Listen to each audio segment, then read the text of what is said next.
திட சிந்தனையின் தலைவன் ஏக்நாத். ஒருமுறை குருஜி ஏக்நாத்துக்கு கணக்கு போடும் வேலையை கொடுத்தார். அதில் ஒரு பைசா தவறு இருந்தது, அதாவது ஒரு பைசாவின் கணக்கு கிடைக்கவில்லை. குருஜி இரவில் தூங்கிவிட்டார். ஆனால் ஏக்நாத் மகாராஜ் இரவு முழுவதும் ஒரு பைசாவின் கணக்கை தேடிக்கொண்டே இருந்தார். இது ஒரு பைசாவின் விஷயம், நான் அதை நாளை செய்வேன் என்று ஏக்நாத் ஒருபோதும் நினைத்ததில்லை என்பதை கவனியுங்கள். இது அவரது பக்தியையும் அர்ப்பணிப்பையும் காட்டுகிறது. அவரது உடல் அதற்காக பயிற்சி பெற்றதால் இன்றைய வேலையை இன்றே முடிக்க நினைத்தார். அதே சமயம் இப்போதெல்லாம் பெரும்பாலான மக்கள் இன்றைய வேலையை நாளைக்கு ஒத்திவைக்கிறார்கள். உண்மையில் மக்களுக்கு எதை தள்ளிப்போட வேண்டும், எதை தள்ளிப்போடக்கூடாது என்று தெரியாது. ஒரு நபர் தனது தீமைகளையும் எதிர்மறையான விஷயங்களையும் மட்டுமே தள்ளிப்போட வேண்டும், ஆனால் அதற்கு நேர்மாறாகச் செய்கிறார். அவர் சேவைகளையும் நேர்மறையான விஷயங்களையும் தள்ளிப்போடுகிறார். தனக்குள் கொண்டு வர வேண்டிய குணங்களை அவர் தள்ளிப்போடுகிறார்.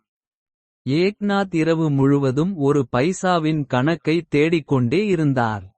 இரவு மிகவும் தாமதமாகிவிட்டது. இரவின் மூன்றாவது கால் பகுதியும் கடந்துவிட்டது. குருஜி திடீரென்று விழித்தெழுந்து மெழுகுவர்த்தியின் வெளிச்சத்தை கண்டார். ஏக்நாத் கணக்கை செய்வதைக் கண்டார். திடீரென்று ஏக்நாத் கணக்கை பெற்று மகிழ்ச்சியில் கைதட்டத் தொடங்கினார். இதை பார்த்த குருஜி வந்து ஏக்நாத்திடம், என்ன நடந்தது ஏக்நாத் என்று கேட்டார். ஏக்நாத், ஒரு பைசாவின் தவறைக் கண்டுபிடித்தேன், அதனால்தான் நான் மிகவும் மகிழ்ச்சியாக இருக்கிறேன் என்றார்.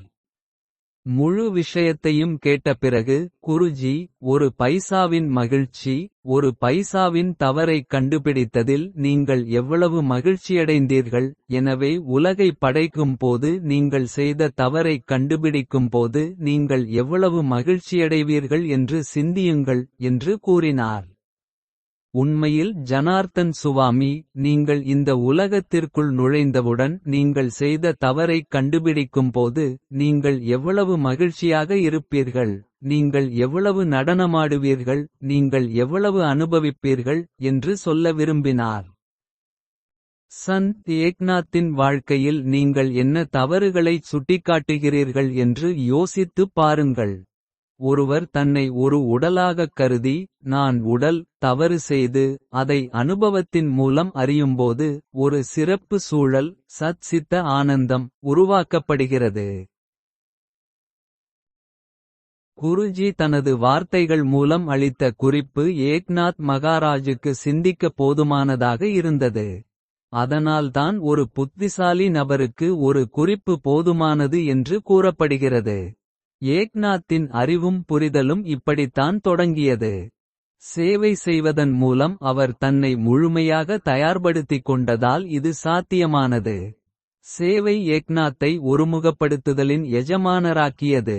ஒரு பைசாவிற்கு கணக்கு கொடுக்க இரவு முழுவதும் கடினமாக உழைத்ததன் மூலம் ஒரு சிறிய விஷயத்தை ஆழமாகப் புரிந்துகொண்டு தியானத்தின் உச்சத்தை அடைய முடியும் என்பதை குருஜிக்கு நிரூபித்தார். நாம் பார்த்தால் மக்களின் மனம் மிகவும் மந்தமானது, அதற்கு எந்த கூர்மையும் இல்லை. இதன் காரணமாக அவர்கள் ஒரு கணம் எந்த விஷயத்தைப் பற்றியும் யோசித்துவிட்டு அடுத்த கணத்தில் அந்த விஷயத்தை விட்டுவிடுகிறார்கள். அவர்களால் அதைப் பற்றி மேலும் சிந்திக்க முடியாது. மனம், இப்போது அதை விட்டுவிடுங்கள், நாளை இந்த விஷயத்தைப் பற்றி யோசிப்பேன் என்று நினைக்கிறது. இது நிகழ்கிறது, ஏனென்றால் மனித மனதிற்கு ஒரு ஆழமான திசை கொடுக்கப்படும் போதெல்லாம் அது விரைவில் சோர்வடைகிறது. ஆனால் மனம் எந்த ஆழமும் இல்லாமல் எதையாவது யோசித்துக் கொண்டிருந்தாலோ அல்லது இங்கும் அங்கும் அலைந்து கொண்டிருந்தாலோ அது சோர்வடையாது. மனித மனம் மணிக்கணக்கில் எதையாவது யோசித்துக் கொண்டே இருக்கிறது, ஆனால் அந்த நபருக்கு அதை பற்றி தெரியாது. நாம் பார்த்தால் மக்களின் மனம் மிகவும் மந்தமானது, அதற்கு எந்த கூர்மையும் இல்லை. இதனால் அவர்கள் ஒரு கணம் எந்த விஷயத்தைப் பற்றியும் யோசித்துவிட்டு அடுத்த கணத்தில் அந்த விஷயத்தை விட்டுவிடுகிறார்கள். அவர்களால் அதை பற்றி மேலும் சிந்திக்க முடியாது.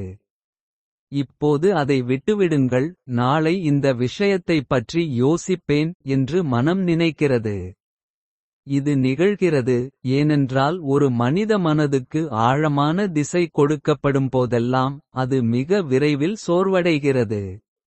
ஆனால் மனம் ஆழமற்ற ஒன்றைச் சிந்தித்துக் கொண்டிருந்தாலோ அல்லது இங்கும் அங்கும் அலைந்து கொண்டிருந்தாலோ அது சோர்வடையாது. ஒரு நபரின் மனம் மணிக்கணக்கில் எதையாவது யோசித்துக் கொண்டே இருக்கும், ஆனால் அந்த நபருக்கு அதை பற்றி தெரியாது. ஏக்நாத் மகாராஜின் உடலில் ஏற்கனவே வேலை செய்யப்பட்டிருந்ததால் ஏக்நாத் அனுமதிக்காவிட்டால் அவரால் தூங்க முடியாது. குருஜி தூங்கும் வரை அல்லது அந்த ஒரு பைசாவின் கணக்கு கண்டுபிடிக்கப்படும் வரை ஏக்நாத் தூங்க முடியவில்லை. ஏக்நாத்தை உருவாக்கப் போகும் ஏக்நாத்தின் உடலால் இத்தகைய சேவை பணி செய்யப்பட்டது. அடுத்த பதிவில் ஏக்நாத்தின் செயல்முறை கேட்கலாம்.